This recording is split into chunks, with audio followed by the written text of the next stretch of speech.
What if the person you've been trying to outrun your entire life is the person you were meant to discover? And what if that person is you? Once, in a quiet coastal village shaped by wind and waves, lived a 17-year-old boy named Aariz, a name that meant noble, respected, and worthy. But Aariz never felt worthy at all. He was gentle, kind, hardworking, yet deep inside, he carried a storm of doubt. Every compliment sounded fake. Every mistake felt unforgivable. Every night, he whispered to himself, "Why can't I be like them? Why can't I be better?" His mind became a prison. He forgot his strengths, ignored his progress, and believed his value depended entirely on what others thought of him. Then one day, Aariz heard a rumor about a small wooden house hidden deep beyond the mountains.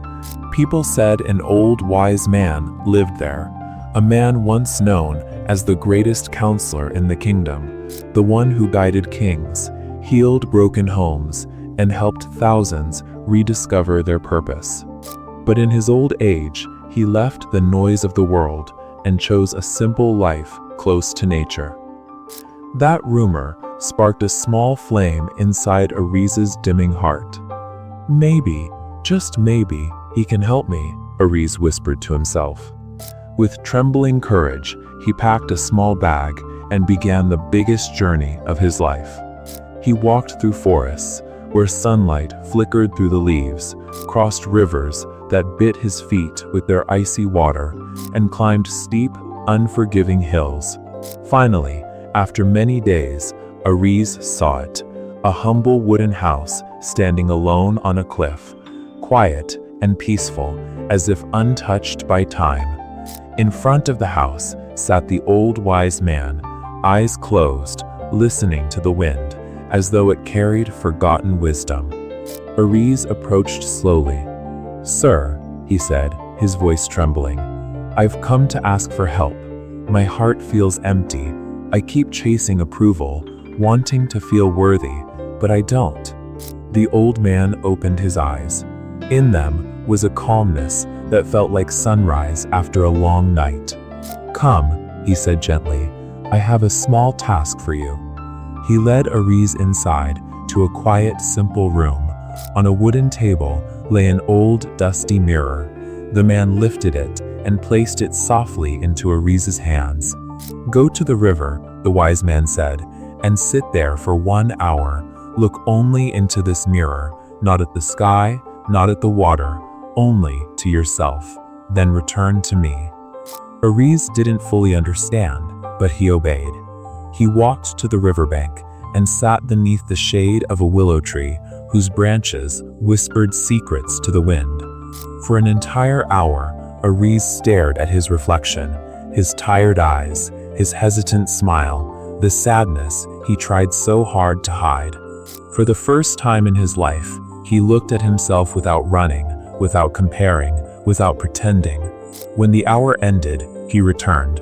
"Sir," Aariz said quietly, "I did as you asked." The old man nodded. "Tell me, my child, while you looked at your reflection, did you think about anyone else, their opinions, their judgments, their expectations?" Aariz blinked. "No, for the first time, I didn't think about anyone else at all. I was only looking at myself." The old man smiled, a slow, knowing smile. "That," he said softly, "is the lesson. When you finally face yourself without fear, without pleasing others, without pretending to be something else, you discover the truth. Your worth was never in the world's eyes. It was always in your own." Those words struck Aariz like lightning, powerful, bright, awakening. He finally understood. All his life, he had searched for approval in mirrors that belonged to other people. That evening, as the sun melted into gold and fire across the horizon, Aariz bowed deeply. "Thank you," he whispered. "I finally see myself." And he walked home with lighter steps, still the same boy, but no longer carrying the weight of everyone else's opinions. Now he carried only the truth. Worth comes from within, and once you find it, no one can ever take it away. If this story touched your heart, take a moment today to look within and remember your worth. And for more stories filled with wisdom, hope, and the power to change the way you see yourself, make sure to subscribe to Pocket Philosophy. Until the next video, stay strong, stay kind, and never forget your value. Thank you.